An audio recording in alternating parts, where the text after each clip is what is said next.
जय हिंद फ्रेंड्स, स्वागत है आपका अपने YouTube channel JS global study के इस नई वीडियो में।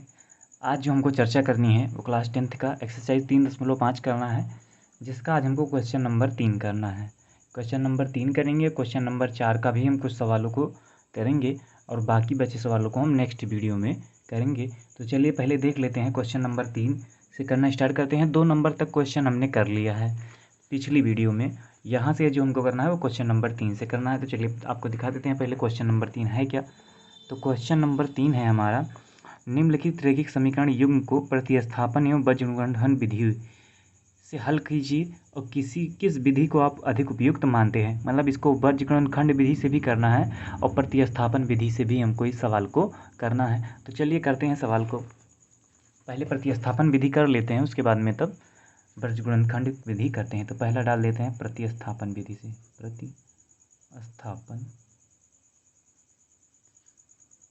प्रतिस्थापन विधि से। ठीक है, चलिए करते हैं।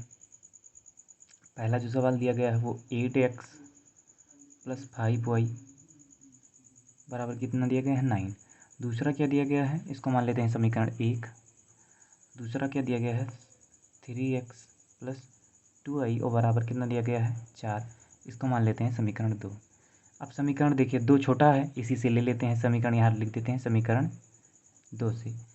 प्रतिस्थापन विधि हमने पिछली वीडियो में 2-3 बार बता चुके हैं। हम 2 बार तो बता ही चुके हैं प्रतिस्थापन विधि। तो अगर आपको नहीं पता है तो आप जाके वो उस वीडियो मतलब पिछली वीडियो में उसकी विस्तृत चर्चा की गई है। इस वीडियो में हम सवाल जल्दी से करते हैं क्योंकि वीडियो बहुत ज़्यादा लंबा हो जाएगा अगर सही से चर्चा करने में फंसे तो वीडियो आप देखिए, यहाँ से भी आपको पूरा का पूरा समझ में आएगा। तो चलिए देखते हैं। पहले लिख देते हैं समीकरण 2 से।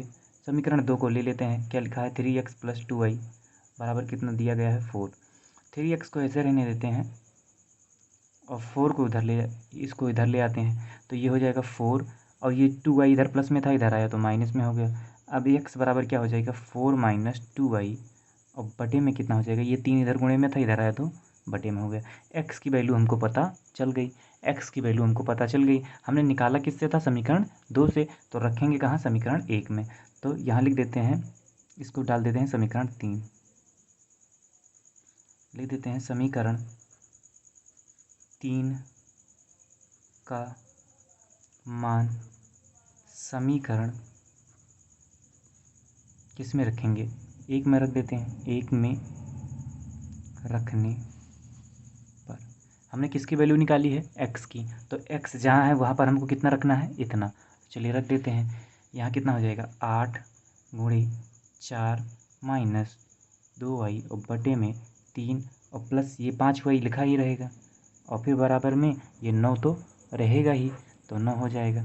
इसको देखो इधर, इसका पहले गुणा कराते हैं। कितना हो जाएगा 8 × 4 = 32 और ये हो जाएगा 8 दूनी 16 y और बटे में कितना हो जाएगा 3 और प्लस 5y बराबर कितना हो जाएगा 9। अब हमको पहले इन दोनों का एलसीएम लेना पड़ेगा।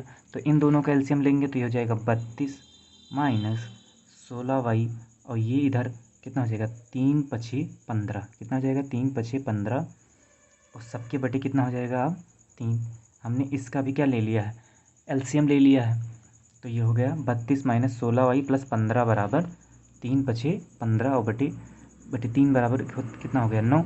ये हो जाएगा 32 - 16y 16 और ये 5y था ना, तो इसको भी y करिए। ये -16y + 15y बराबर ये 3 इधर बटे में था, इधर आया तो गुणे में हो गया। ठीक है, ये हो गया। आगे बढ़ते हैं। तो यहाँ हो जाएगा 32, देखिए 16y है 15y है, 15y छोटा है 16y बड़ा है। तो जब छोटे में से बड़ा घटता है तो क्या आता है, आंसर माइनस में आता है। तो 15 में से y में से एक y चला गया, तो 16y में से 15y गया तो कितना बचेगा, -y बचेगा और बराबर यहाँ कितना हो जाएगा 27 हो जाएगा। ठीक है, -y ऐसे रहने देते हैं और ये 27 और ये जो 32 इधर प्लस में है, इधर आएगा तो किस में हो जाएगा, माइनस में। तो -32 हो गया। तो -y बराबर देखिए, अब छोटे में से फिर बड़ा घट रहा है तो आंसर किस में आएगा, माइनस में। -5, माइनस से माइनस दोनों तरफ क्या हो जाएगा, कैंसिल हो जाएगा। तो y बराबर कितना आ गया 5। ठीक है, y की वैल्यू पता चल गई। अब हमको किसकी वैल्यू निकालनी है, x की। तो y की वैल्यू ही हम समीकरण किस में रख देते हैं, समीकरण जो हमारा 3 है यहीं पर रख देंगे तो हमको y की वैल्यू पता, x की वैल्यू पता चल जाएगी। तो y का मान लिख देते हैं, y का मान समीकरण 3 में रखने पर, चलिए रख देते हैं समीकरण 3। x बराबर कितना है, 4 माइनस 2y, पहले लिख लेते हैं एक बार समीकरण और बटे 3। समीकरण 3 हमने लिख लिया है यहाँ। अब हम किसका मान रखेंगे, y का मान। तो y का मान रख देते हैं, तो x बराबर कितना हो जाएगा, 4 माइनस 2 गुणे y का मान कितना आया है 5, तो यहाँ 2 गुणे कितना हो जाएगा 5 और बटे कितना हो जाएगा 3। ठीक है, आगे देखते हैं यहाँ, ये हो जाएगा 4 और यहाँ देखिए ये कितना हो जाएगा, 2 पंचे 10, तो कितना हो जाएगा -10 और बटे कितना हो जाएगा 3। कितना है, x बराबर है, तो x बराबर कितना हो जाएगा, देखिए फिर छोटे में से बड़ा घट रहा है तो आंसर किस में आएगा, माइनस में, -6 आ गया और बटे में कितना है 3 है। ठीक है, अब इसको काटेंगे तो 3 एकम 3, 3 दूनी 6, तो x बराबर कितना आ गया हमारा -2। x की वैल्यू कितनी आई, -2 और y की वैल्यू कितनी आई 5। यही हमको निकालना था, हमने दोनों निकाल लिया है। अब हम बढ़ते हैं अपने सवाल नंबर इसी का। अब इसी को हम किस विधि से करते हैं, तो बज्र गुणनखंड विधि से इसको भी हमको करना है। तो चलिए करते हैं इसको बज्र गुणनखंड विधि से। यहाँ लिख देते हैं, यहाँ लिख देते हैं वज्र गुणनखंड विधि से, वज्र गुणनखंड विधि से। ठीक है, चलिए लिख लेते हैं पहले सभी सवालों को। पहले क्या है, 8x प्लस 5y बराबर कितना है 9, 9 को इधर ले आते हैं, ये हो जाएगा 8x प्लस 5y माइनस 9 बराबर कितना हो जाएगा 0। अब इसकी हम किससे तुलना करेंगे, ax प्लस ax1 प्लस नहीं a1x b1y और प्लस c1 बराबर 0 से क्या करेंगे, तुलना करने पर। तो a1 बराबर कितना आ जाएगा, वो आ जाएगा 8, b1 बराबर कितना आ जाएगा 5 और c1 बराबर आ जाएगा -9। c1 बराबर कितना आ जाएगा -9। अब हम क्या निकालते हैं, इसका दूसरा समीकरण लिखते हैं। दूसरा क्या है, 3x प्लस 2y बराबर कितना है 4, 4 को इधर ले आते हैं तो 3x प्लस 2y माइनस 4। ठीक है, ये आ गया। अब बराबर क्या हो जाएगा 0। अब इसकी a2x plus b2y plus c2 बराबर 0 से क्या करेंगे, तुलना कर लेंगे।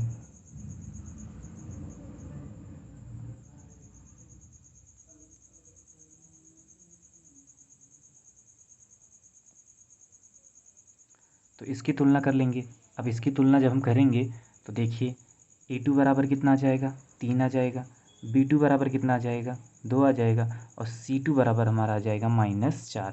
देखिए कैसे आएगा, a2 की जगह क्या लिखा है 3, x से x कैंसिल हो जाएगा तो a2 की जगह कितना लिखा है 3, b2 की जगह कितना आ जाएगा 2, y से y कैंसिल हुआ तो कितना बचा 2, c2 की यहाँ कितना आ जाएगा -4 आ जाएगा। ठीक है, यहाँ तक समझ में आया आपको। उसके बाद आगे बढ़ते हैं।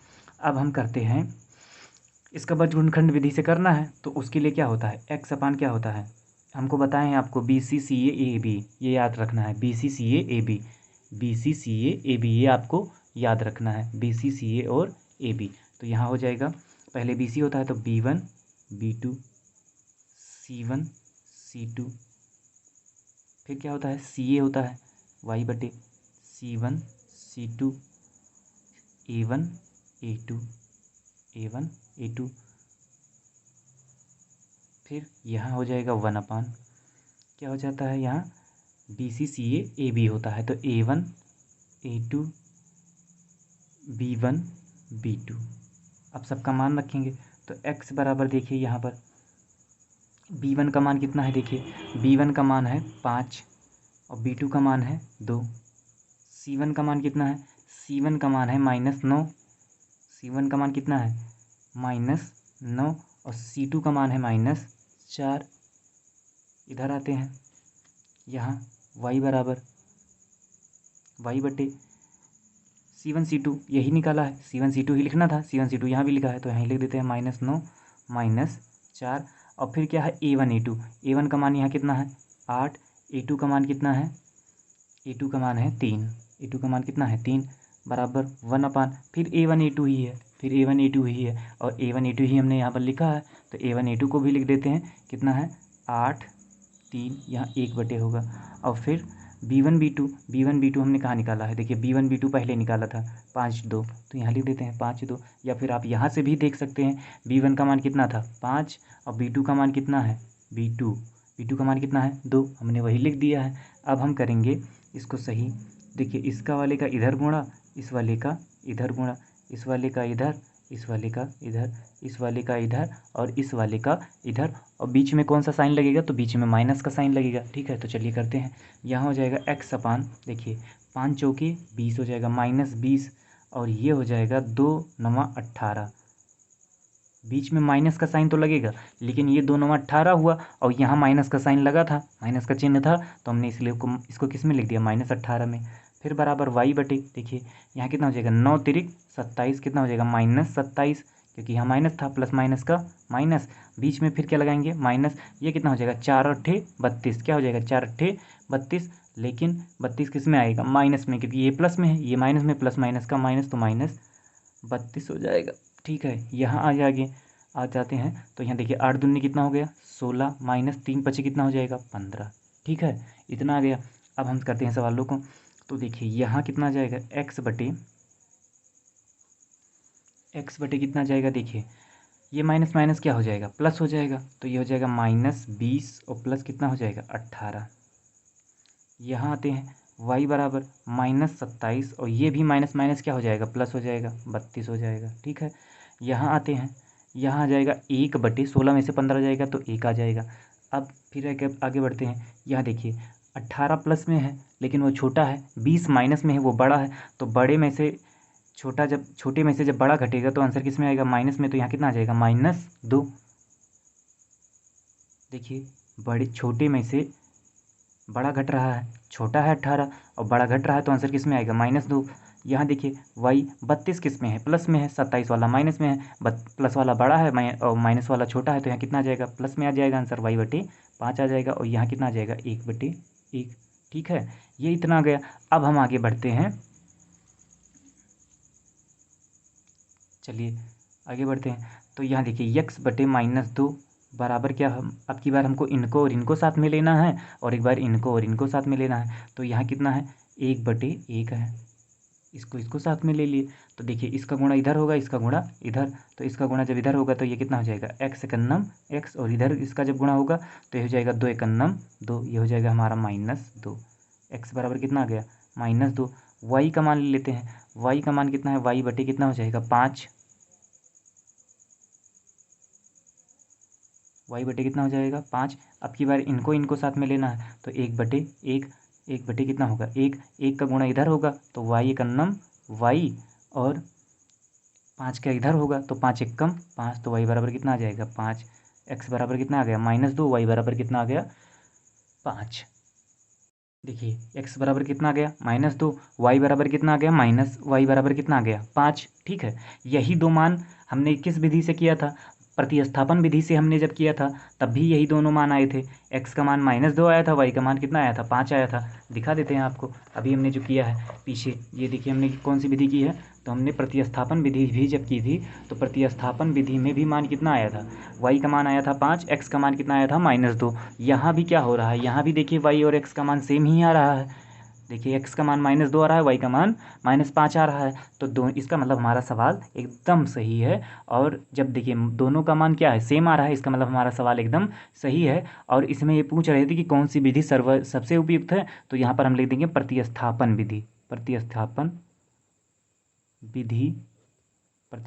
विधि अधिक उपयुक्त है, अधिक उपयुक्त है। देखिए प्रतिस्थापन विधि क्यों उपयुक्त है, उसमें बिल्कुल आसानी से मान निकल के आ गया था, इसमें इतना तामझाम सारा करना पड़ा, इसलिए तब जाके हमने x और y की वैल्यू निकाली है। तो उसमें ज़्यादा आसान था या इसमें, ऑब्वियसली इसमें आसान था, उसमें आसान था, तो कौन सी विधि सबसे उपयुक्त है, तो प्रतिस्थापन विधि अधिक उपयुक्त है इस सवाल के लिए।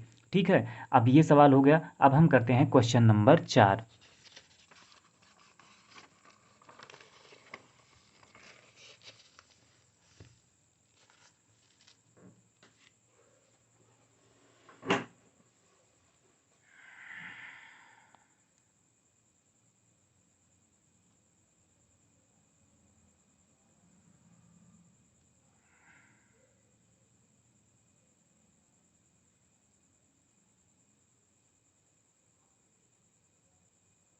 चलिए अब करते हैं इसका क्वेश्चन नंबर 4।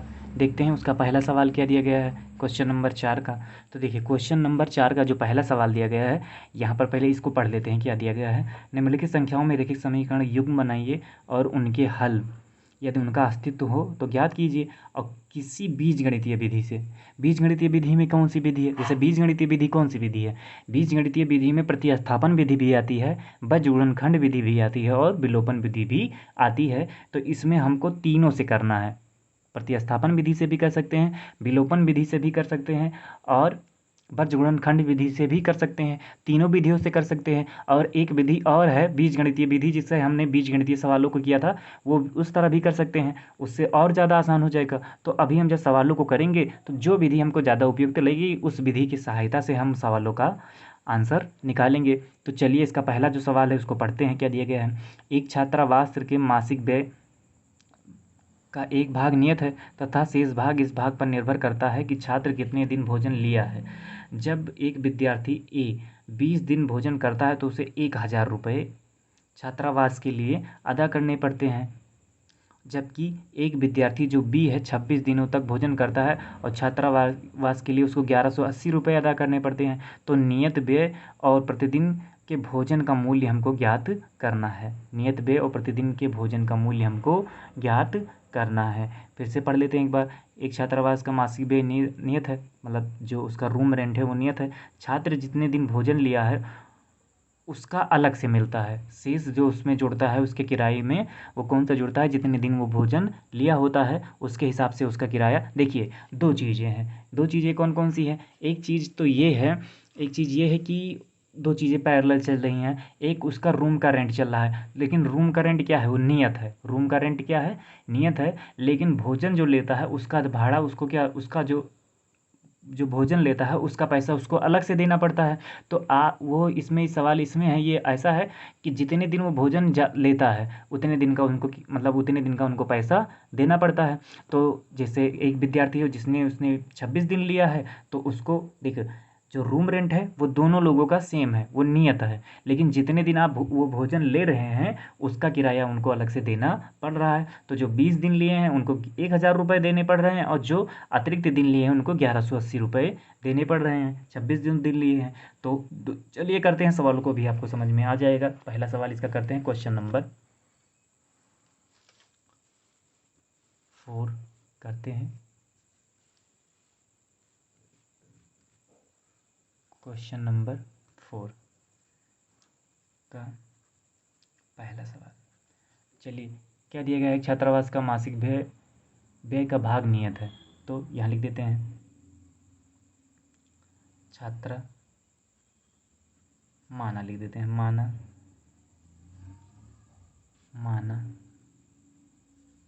छात्रावास का मासिक व्यय, छात्रावास का मासिक व्यय वो कितना मान लेंगे हम, x मान लेंगे। और भोजन फिर लिख देते हैं, भोजन पर व्यय, भोजन पर व्यय, भोजन पर व्यय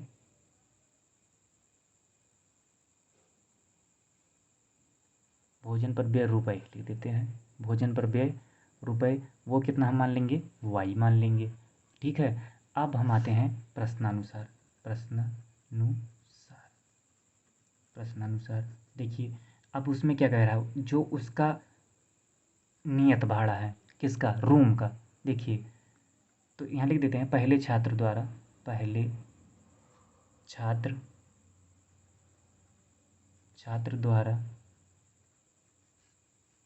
व्यय किए गए रुपए। तो क्या होगा, तो क्या होगा, छात्रावास क्या लिखेंगे, छात्रावास का किराया और प्लस भोजन पर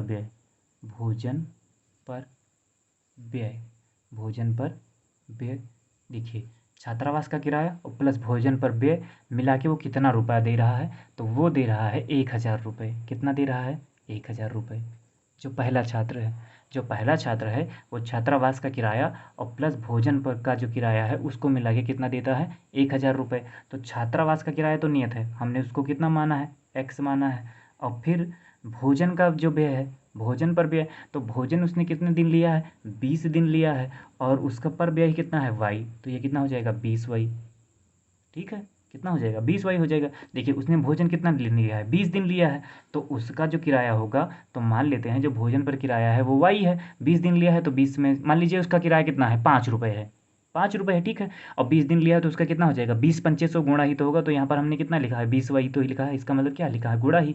अब वो सब मिला के कितना देता है, 1000 रुपये देता है। कितना देता है, 1000 रुपये। इसको हम मान लेंगे इक्वेशन फर्स्ट, यहाँ डाल देते हैं केस फर्स्ट, केस फर्स्ट, यहाँ डालते हैं केस सेकंड, केस सेकंड, यहाँ लिख देते हैं दूसरे छात्र द्वारा, दूसरे छात्र द्वारा, दूसरे छात्र द्वारा व्यय किए गए, व्यय किए गए, व्यय किए गए रुपए। दूसरे छात्र द्वारा व्यय किए गए रुपए वो कैसे लिखेंगे, तो उसका भी रूम रेंट क्या है, नियत है, यहाँ लिख देते हैं, लिख देते हैं छात्रावास का, छात्रावास का किराया और प्लस क्या हो जाएगा, भोजन पर व्यय उसका भी होगा, भोजन पर व्यय, भोजन पर व्यय। तो उसने कितना दिया है, टोटल 1180 रुपये दिए हैं, कितना दिए हैं, 1180 रुपये उसने दिए हैं। ठीक है, अब छात्रावास का किराया, तो छात्रावास का किराया तो नियत ही है, और प्लस भोजन पर व्यय, तो उसने कितने दिन भोजन लिया है, 26 दिन, तो ये कितना हो जाएगा, 26y, और कुल मिला के कितना रुपये अदा कर रहा है, 1180। तो ये हो जाएगा हमारा इक्वेशन सेकेंड। अब देखिए, अब हमको इसको किसी भी विधि से करना है, x और y की वैल्यू निकालनी है और किसी भी विधि से करना है। तो हम किस विधि से करेंगे, बीजगणितीय विधि से करते हैं। क्या करते हैं, समीकरण 2 में से समीकरण 1 को घटाते हैं, समीकरण 2 हम करते हैं विलोपन विधि। क्या करते हैं, विलोपन, विलोपन विधि करते हैं, आसान रहेगा, विलोपन विधि से करते हैं। हमको सबसे ज़्यादा आसान, जो आसान लगता है वो विलोपन विधि ही लगता है। आप किसी भी विधि से कर लीजिए, प्रतिस्थापन विधि से कर लीजिए, बीज गुणनखंड विधि से कर लीजिए, या विलोपन विधि से कर लीजिए, इसमें उसने छूट दी है, किसी भी विधि से आप कर सकते हैं। तो हम यहाँ पर किस विधि से करते हैं, विलोपन विधि से। यहाँ लिख देते हैं समीकरण 2 में से समीकरण 1 को घटाने, देखिए 2 में से 1 को कोई हटा रहे हैं क्योंकि 2 वाला बड़ा है, यहाँ 26 है, यहाँ 20 है, यहाँ 1180 है, यहाँ 1000 है, तो 2 में से 1 आसानी से घट सकता है, इसीलिए हम समीकरण 2 में से 1 को घटा रहे हैं। यहाँ लिख देंगे x + 26y बराबर कितना हो जाएगा, 1180, और फिर ये कितना है, x + 20y और बराबर कितना है, 1000 है। अब घटाएंगे, देखिए घटाएं, विलोपन विधि में घटाने पर हमने लिखा है तो घटाव का निशान लगाते चले जाते हैं, घटाव का निशान हमने लगा दिया है। अब देखिए ये माइनस में है, ये वाला प्लस में है, तो ये कट के क्या हो गया, 0। 26 में से 20 जाएगा तो कितना बचेगा, 6y बचेगा। और यहाँ देखिए 1180 में से जब 1000 जाएगा तो यहाँ देखिए 0 आ जाएगा, यहाँ 8 आ जाएगा, यहाँ 1 आ जाएगा, कितना आ जाएगा, 180। y बराबर कितना हो जाएगा, 180 बटे कितना हो जाएगा, 6। ठीक है, अब 6 से काटेंगे तो 6 कम 6, 6 तिरिक 18, कितना आ गया, 30। तो y बराबर कितना आ जाएगा, 30।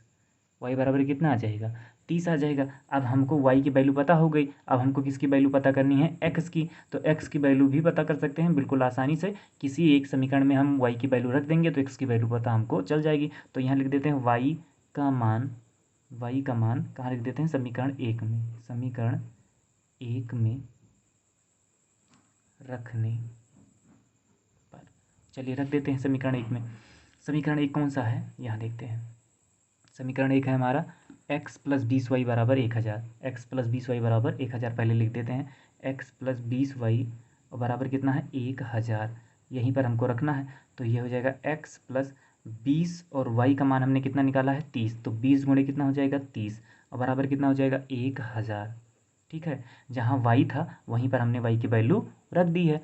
अब हो गया इतना, ये हो जाएगा x और प्लस 20 3 60, नहीं 2 3 6 मतलब 600 हो गया, 600 बराबर कितना हो गया, 1000। अब x बराबर कितना हो जाएगा, 1000 माइनस 600, 1000 माइनस कितना हो जाएगा, 600। अब x बराबर 1000 में से 600 जाएगा तो कितना बचेगा, 400, कितना आ गया, 400। तो हमको जो चीज़ें हमने मानी थी वही चीज़ें हमको पता करनी थी। हमको क्या पता करना था? छात्रावास पर मासिक व्यय। तो एक्स की वैल्यू कितनी आई है? हमने निकाला एक्स की वैल्यू कितनी आई है? एक्स की वैल्यू आई है 400। एक्स की वैल्यू कितनी आई है? 400। इसका मतलब छात्रावास का मासिक व्यय कितना होगा? वो 400 होगा। और भोजन पर व्यय वो हमने कितना माना था? वाई। तो भोजन पर व्यय कितना आया है? 30। भोजन पर व्यय कितना आया है? 30। तो भोजन पर व्यय इनका कितना हो जाएगा? कुल मिला के 30 हो जाएगा। ठीक है।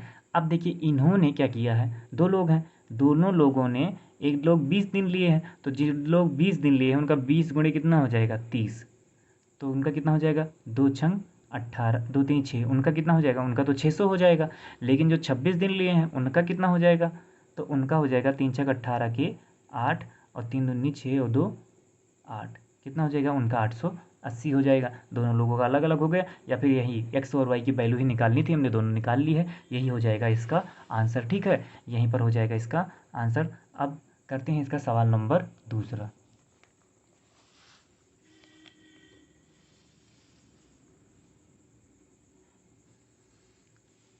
चलिए क्वेश्चन नंबर दूसरा भी कर लेते हैं, बिल्कुल आसान है वो भी।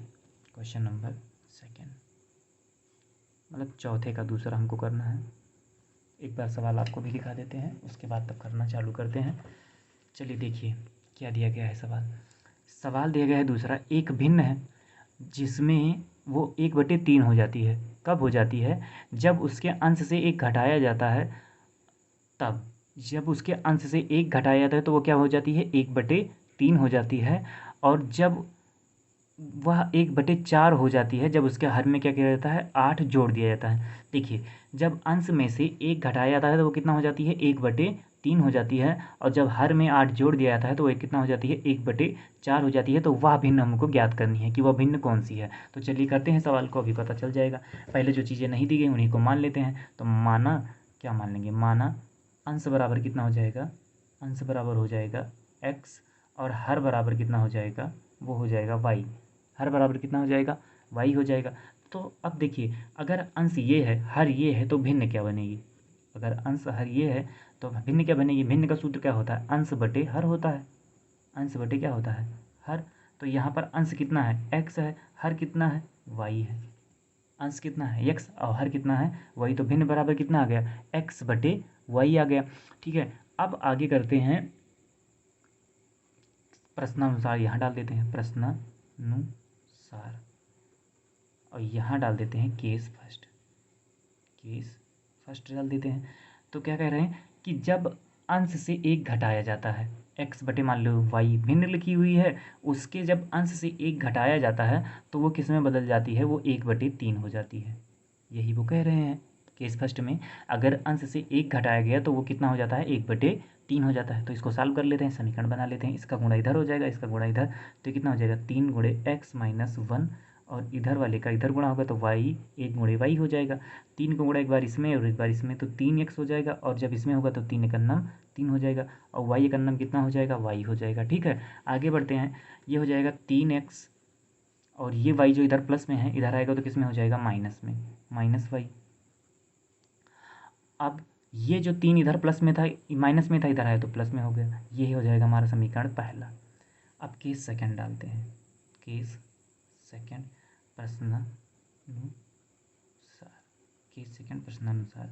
अब की बार का कह रहे हैं कि अगर अंश में, अगर हर में 8 जोड़ दिया जाता है, मतलब भिन्न लिखी गई है x/y, अगर हर में 8 जोड़ दिया जाता है तो वो किस में बदल जाता है? तो वो बदल जाता है 1/4 में। किस में बदल जाता है? 1/4 में। तो 4 का गुणा इधर होगा, इसका गुणा इधर होगा, तो कितना हो जाएगा? 4 गुणे कितना हो जाएगा? x, और इसका गुणा 1 गुणे कितना हो जाएगा? y, और प्लस 8 हो जाएगा। तो ये हो जाएगा 4x, और इसका जब इसमें गुणा होगा तो वही हो जाएगा y, और प्लस 8 हो जाएगा। इसको ले आते हैं इधर, तो 4x माइनस कितना हो जाएगा? y, और ये हो जाएगा 8 को उधर ही रहने देते हैं, 8 इधर प्लस में है, इसको उधर ही रहने देते हैं। इसको डाल देते हैं इक्वेशन सेकंड। फिर इसको भी हम विलोपन विधि से ही करेंगे क्योंकि विलोपन विधि ज़्यादा आसान है। लिख देते हैं विलोपन विधि।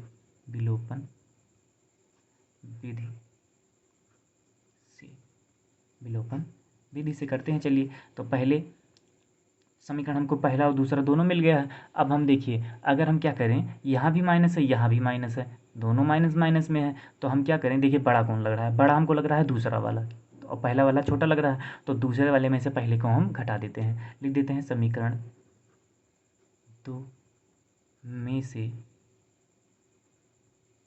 एक को घटाने पर, तो पहले समीकरण 2 लिखेंगे तो हो जाएगा 4x माइनस वाई बराबर कितना हो जाएगा 8। फिर आगे बढ़ेंगे, दूसरा क्या है 3x माइनस वाई और बराबर कितना है 3 है।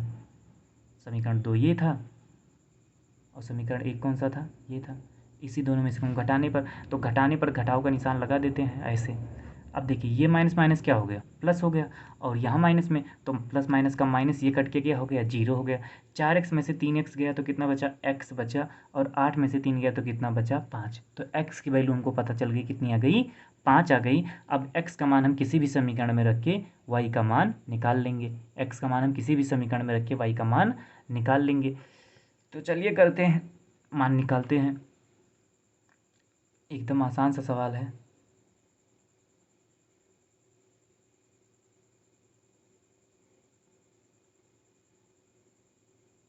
तो x का मान हम रख देते हैं समीकरण 1 में रख देते हैं या 2 में रख देते हैं। चलिए अब की बार 2 में रख देते हैं, किसी में भी रख सकते हैं। चलिए 2 में रख देते हैं कि 2 भी दिखाई भी पड़ रहा है। तो x का मान लिख देते हैं समीकरण 2 में रखने पर। तो चलिए समीकरण दूसरा हमारा कौन सा है, लिख लेते हैं एक बार इसको। 4x माइनस वाई बराबर कितना है 8। तो हमको किसका रखना है मान, x का मान रखना है, तो x का मान यहीं रख देते हैं। या कितना हो जाएगा 4 गुणे 5 माइनस वाई बराबर कितना हो जाएगा 8। ये हो जाएगा 4 पंचे 20 माइनस वाई बराबर कितना हो जाएगा 8। तो माइनस वाई बराबर कितना हो जाएगा, यहाँ देखिए माइनस वाई और ये 8, ये जो 20 इधर प्लस में था इधर आया तो माइनस में हो गया, ठीक है। माइनस वाई बराबर देखिए यहाँ इससे जब ये घटेगा तो कितना आएगा, 8 में से बड़ा, देखिए छोटे में से बड़ा घट रहा है तो आंसर किस में आएगा, माइनस में। कितना आ जाएगा -12। माइनस से माइनस क्या हो जाएगा, कैंसिल हो जाएगा। तो y बराबर कितना आ जाएगा 12। y का मान कितना आ जाएगा 12। x का मान कितना आ गया 5, y का मान कितना आ गया 12। y का मान कितना आ गया 12। अब हमको भिन्न निकालना था, तो भिन्न हमारी क्या थी, भिन्न हमारी थी अंश बटे हर, और वो x बटे वाई थी। हमको भिन्न ही निकालना था तो x बटे वाई। x का मान हमने कितना निकाला है, तो वो निकाला है हमने 5, और y का मान हमने निकाला है कितना 12। तो भिन्न बराबर हमारी कितनी हो गई 5 बटे 12। यही हो जाएगा इस सवाल का आंसर, ठीक है। आपको अगर वीडियो पसंद आया हो तो चलिए यहीं पर समाप्त करते हैं। अगर आपको सवाल ये पसंद आया हो, लगाने का तरीका भी आपको अगर समझ में आया हो, तो वीडियो को लाइक कीजिए, चैनल को सब्सक्राइब कीजिए और ज़्यादा से ज़्यादातर लोगों तक शेयर कीजिए। इस वीडियो में हम केवल इन्हीं 3 सवालों को, 2 सवाल हमने कर लिए हैं, 3 सवाल की हमने तीसरा किया है, चौथे का 2 सवाल किया है। अब जब हम नेक्स्ट वीडियो मिलेंगे तो जो इसका 4 का जो 3 सवाल और बचे हुए हैं, तीसरा, चौथा और 5वां, उनको भी हम नेक्स्ट वीडियो में कर लेंगे। तो चलिए मिलते हैं नेक्स्ट वीडियो में, तब तक के लिए धन्यवाद, जय हिंद।